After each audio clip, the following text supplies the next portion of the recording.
وہ ایک پیر صاحب تھے، میں نام نہیں لیتا، وہ کہتے تھے یہ دولت بڑی بری چیز ہے، تو وہ اس کو ہاتھ نہیں لگاتے تھے، کہتے میں نے دولت کو ہاتھ نہیں لگانا۔ تو انہوں نے چھوٹی سی ایک چمٹی رکھی ہوئی تھی، چمٹا نہیں ہوتا جس طرح، تو وہ اس سے پیسے پکڑتے تھے، کہتے اس کو میں نے ہاتھ نہیں لگانا، یہ گندی چیز ہے۔ حالانکہ اس کی گندگی تو اس کا لالچ ہے، اور وہ تو صاحب تمہارے سینے کے اندر موجود ہے، چاہے چمٹے سے پکڑو چاہے ہاتھ سے پکڑو، بات تو ایک ہی ہے۔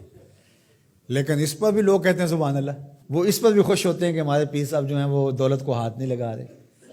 تو یہاں تو لوگوں کا جب یہ ذہنی لیول ہوگا تو پھر ظاہر ہے یہ ڈرامے چلتے رہیں گے اور یہ چیزیں جو ہیں وہ جاری رہیں گی۔ تو اللہ کی حلال کردہ چیزیں، ہم ایک دفعہ ایک تقریب میں گئے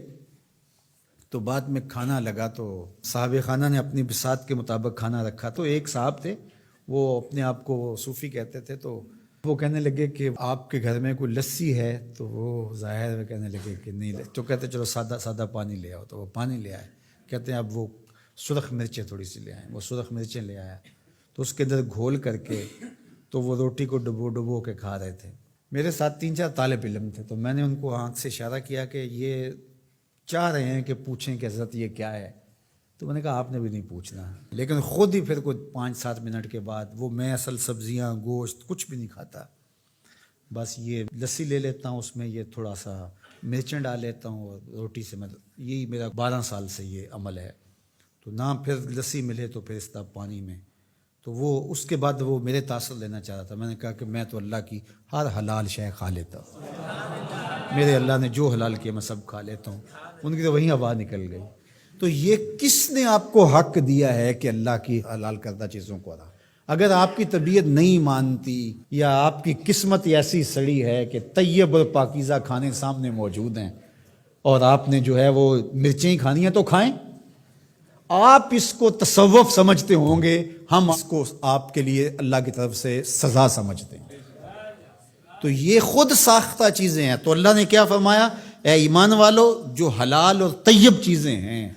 جو اللہ نے تمہارے لیے حلال کی ہیں، جو اللہ نے تمہارے لیے پاکیزہ چیزیں پیدا کی ہیں، ان کو کھاؤ۔ اللہ اکبر۔ تو جس طرح شریعت اسلامیہ نے اس بات پر ممانعت کی ہے کہ کسی کو حق نہیں پہنچتا کہ اللہ کی حرام کردہ چیز کو حلال بنائے کسی ہیلے بہانے سے یا کسی طریقے سے، اسی طرح کسی حلال کو بھی حرام بنانے کا کسی کو حق نہیں ہے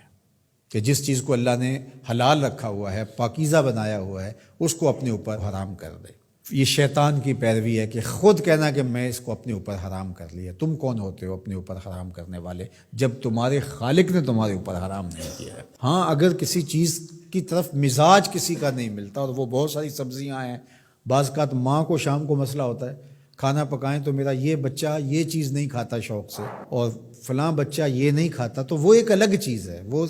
انسان کی رغبت طبعی کسی چیز کی طرف ہونا نہ ہونا، یہ کسی کا مزاج ہے، اور اس مزاج کے بارے میں کسی کو زور بھی نہیں دیا جا سکتا، لیکن اس کو حرمت کے درجے پہ لے آنا، اس کو اس لیے استعمال نہ کرنا میں نے حرام کر رکھا ہے اپنے اوپر، تو یہ درست نہیں ہے۔